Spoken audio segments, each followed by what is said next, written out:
Hi, this is Matt with the Intergalactic Herald. Welcome to my Star Atlas Week in Review podcast. This is podcast number 161. Any articles or videos mentioned can be found on my website at intergalacticherald.com. Just look for Weekly Recap Newsletter 209.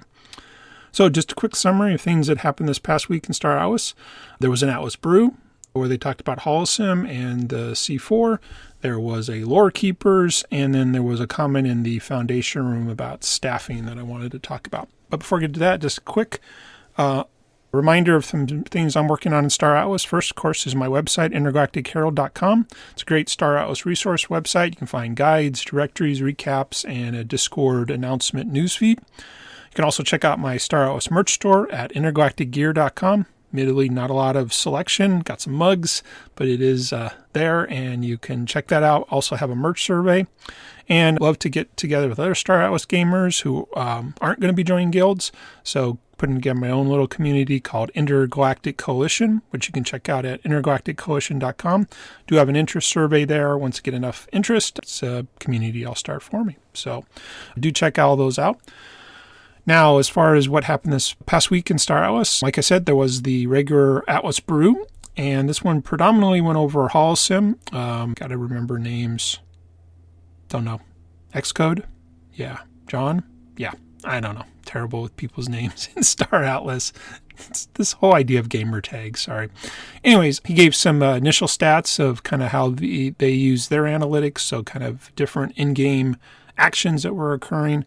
One that he did mention that at least related more to people said they've been adding an average about 200 players a day, but they're not sure yet on, I think he called it the 7-day retention. So I'll be interested as the weeks go on, kind of how many people continue playing. So also was mentioned some, monetization options for Holosim. So again, it's free to play, but much like most free games, there are ways to buy things. So one is, again, this battle pass. Again, I'm not playing Holosim, so I don't know all the details, but again, it's a way you can basically buy to get some bonuses. But they did mention this concept where you actually be able to start buying crew. And again, I think crew is one of the bottlenecks in the game. So if you buy crew faster, you can do more with ships. I'm not 100% sure. So, but anyway, so that's great. I mean, it totally makes sense too on a free-to-play type of game scenario.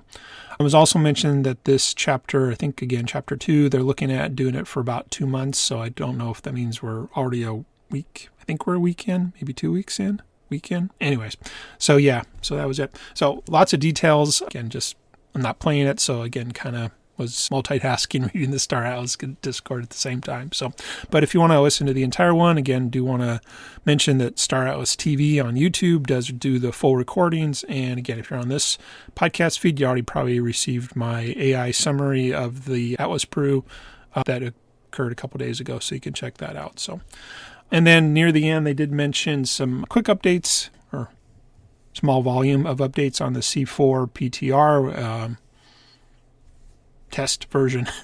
I can't remember what it stands for again. Playtest. Anyways, so I guess internally they're doing some user interface passes, going through a whole bunch of stuff there, and they're trying to do some improvements to the maps. And was mentioned, though, actually, wait a second, forgot. Foundation Room gets sneak preview, so never mind, I can't talk about that. Anyways, it was public, sorry, never mind. The Atlas Brew is public. So anyways, that map was given to the Foundation Room early, but basically are showing some of those map improvements. So you can check out the visuals if you go back to the Star Atlas TV YouTube channel for that. So they kind of noted that they're wrapping up the internal testing, and they are going to move to a closed community test, which should last a couple weeks. So again, no dates on when all those will occur. And then they did mention when we do play the PTR, the playtest review realm, whatever it's called, I can't remember. When you connect your crypto wallet, basically what's going to happen is you're going to get a kind of a starter bundle. So again, this test is not, well, it's real. Sorry. It's running the real software, but it doesn't have real consequences. So it's you're given a whole bunch of things, ships and resources, and then you can go play. So, but they said it'll be very similar to how you first connect to Holosim, even though the wallet's kind of behind the scenes. So anyways, that was on Wednesday. Then on Thursday, there was the Lore Keepers. I ran out of time tonight, so I didn't listen to everything. In fact, I haven't even listened to my 5-minute summary. But anyways, at the Atlas Brew, Jose did tease that he was going to release the lore wiki that he's been working on. So I believe that is now out there. I don't have the link because I didn't listen to it, but I'm sure if you listen to the Star Atlas TV YouTube channel, you'll get that. So, and then the last thing that occurred this past week, and in fact, just now for me anyway. So I was reading the Discord as I was listening to the Atlas Brew, and in the Foundation room, there was a question that was posted, I think a day or two ago. I'm not really sure, but I think today, it doesn't really matter. Time zones and things like that. But anyways, somebody was asking if Chip, one of the team members, had left the company. And the response wasn't immediate, but then, yes. Yeah, so the reply from Michael Wagner was, Chip was a big loss, sad to see him go, but we have to continue reducing positions to manage costs. So it doesn't sound like it was, he left. I mean, sounds like he was laid off, So, I mean, nuances there, but again, it wasn't like he quit. But then someone followed up asking how this kind of affects the UE5 version of the game, because Chip was pretty much leading the Unreal Engine side of things and has been gave many presentations at town halls over the last few years. And in fact, I can't remember. Again, I don't remember titles. I'm sorry. But anyways, what I thought. Actually, my screen's a little small. There we go. That's better.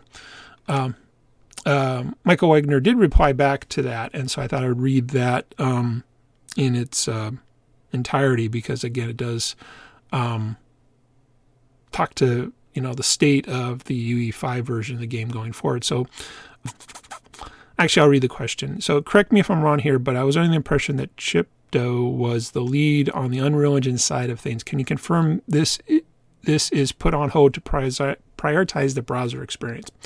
Which Michael Wagner then replies, still working towards stuff, primarily Gallia mode and the tangential worlds concept. Still have nice potential with that third-party team I alluded to in December. But yes, things are going to be slow on that side for a while. HoloSim, C4, and Zinc are our top priorities at the moment. So I think what's interesting about that reply, well, actually, I'll get into it when I talk about Star Atlas. So anyways, again, you can read the thread if you want to get in the Star Atlas Discord, and you can go to the Foundation room, which is in a read-only mode for everybody now. So anyway, let's transition right into my kind of state of Star Atlas thoughts. So first, it does feel like HoloSim's going very well. There are bugs, but those seem to be dealt with pretty quickly, and again, it wouldn't be shocking to have bugs, but definitely feels like the infrastructure concerns that came with the last chapter have been addressed, and just different gameplay mechanics are either there or being refined and things like that, and then definitely getting community feedback on things that can be improved. So everything sounds good. On C4, I think it does feel like we're getting closer, especially if they're moving to a community testing thing, and I would assume that means they have felt pretty good on the internal test. Just want to get a quick review from a few community members. But again, since the PR is by definition a test, it doesn't feel like this community testing needs to be very exhaustive, because you're going to just open it up. So maybe just to make sure there's nothing show-stopping, or just to get some people outside the company in there. So, and then finally, kind of saving to the end, only because I just got the information, the loss on employees. So again, to give some context, at least this year, forgetting kind of in the past, there was the community team, which two, even though Jose is still around because a proposal to pay salary for 6 months was approved. So it sounds like he's at least returned in that sense. But definitely community team's gone. I'm trying to remember. It seems like there was another. I think they alluded to in the community team was like other employees that weren't named, or department titles or whatever weren't named. But then, this one seems to have occurred this week. Again, Chip Do was pretty high up in the game design, definitely leading up the UE5 type of effort there. So, so I mean, it's troubling. This seems to keep happening, but I don't know what to say. I mean, there's no revenue. So, yeah, I don't know what the alternative is. You can't not make salary. I mean, there's just, if you can't pay your employees, you can't keep them around. They can't work for free. I mean, there's no, stock options type of thing for, tech IPOs in the past. And I never heard, now I think about it, I shouldn't say almost all, but definitely the model for tech companies 10 years ago or whatever was stock options. But that's only if those companies went public would those stock even matter. So it was, incentive to stick around to try to go to an IPO. But I don't know. I never heard if employees got like crypto as an equivalent, because there's never been talk about taking the company public. So I just never thought about that. But regardless, you still got to pay your bills. So if you aren't getting a salary, you can't work for free, especially if you don't have any, equity. So yeah, I guess going back a couple seconds, I don't know what the alternative is. If the revenue isn't there, which again, they're not talking about it, and there's no exterior way to see how they would be making money, because other than the battle passes and the zinc profile, whatever it is, my $10 thing, those don't add up that much to equal full-time salaries of people. So I also assume that with the token prices stagnant or down, if that's been trying to sell, if no matter how many you have, it's still, there just isn't enough. So yeah, so we see. But again, Michael Wagner did point out that Holosim, C4, and Zinc are their top core priorities. So we've been hearing about Holosim. Obviously, we've been hearing about C4. I can't remember for sure because it's been a few months. But C4 requires Zinc to run. So it would feel like during the PTR, the playtest version of C4, you would assume Zinc, the network, would come out at that time. Again, purely my speculation, but I thought I remember making the connection there. So yeah, so I guess we'll just see where things go. So anyways, wrapping up just kind of my journey playing Star Atlas. So yeah, I'm still playing Sage, still mining Luminite, I believe, trying to get, 20 million? I had to turn off my computer for a reason I'll explain in a second. Yeah, so just slowly going through that. Did go ahead and stop the transfer fleet. It was just it's so quick to,